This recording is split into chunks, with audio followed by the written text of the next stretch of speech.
चलिए क्वेश्चन हमारे पास है एक, इसमें दो रजिस्टर्स लगे हुए हैं, यहाँ पे दो स्विच लगे हुए हैं S1 और S2।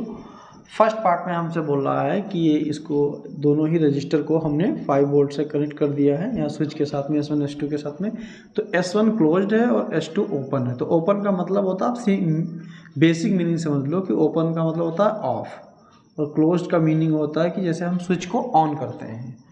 तो जब हम इसे स्विच को ऑन कर देंगे, S1 को ऑन करेंगे, तो आप देखिएगा यहाँ से करंट चलाएंगे, I ऐसे फ्लो होगा, यहाँ पर करंट का डिस्ट्रीब्यूशन हो जाएगा I1 और I2।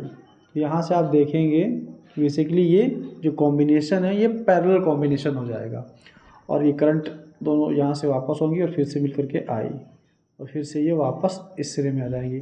तो ये कॉम्बिनेशन पैरेलल कॉम्बिनेशन है। तो पैरेलल कॉम्बिनेशन के लिए इक्विवेलेंट रेजिस्टेंस निकालने के लिए हम रेसिप्रोकल करते हैं 1/60 + 1/20। इसका एलसीएम देखेंगे तो 60 आ जाएगा, 1 23 × 60, तो ये बेसिकली हो जाएगा आपका 4/60, 4 × 4 15, 4 × 60। तो बेसिकली 1/R = 1/15। यहाँ से हम कैलकुलेट करेंगे R, ये हो जाएगा हमारा 15 ओम। अब हमें बताना है पावर कंजप्शन होल सर्किट की। तो पावर बेसिकली पावर का फॉर्मूला होता है P = V²/R।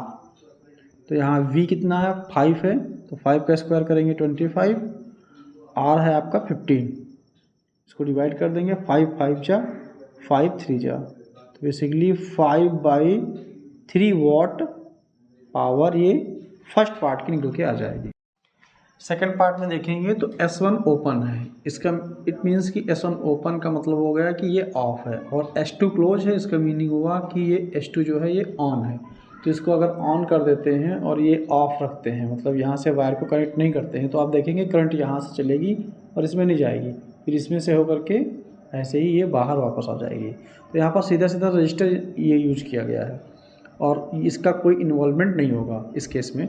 तो यहाँ पर पावर अगर हमें कैलकुलेट करना है तो V²/R, वोल्टेज है 5 का स्क्वायर 25, R आपके पास में है 20, इसको 5 से डिवाइड करेंगे तो ये हो जाएगा आपका पावर 5/4 वाट।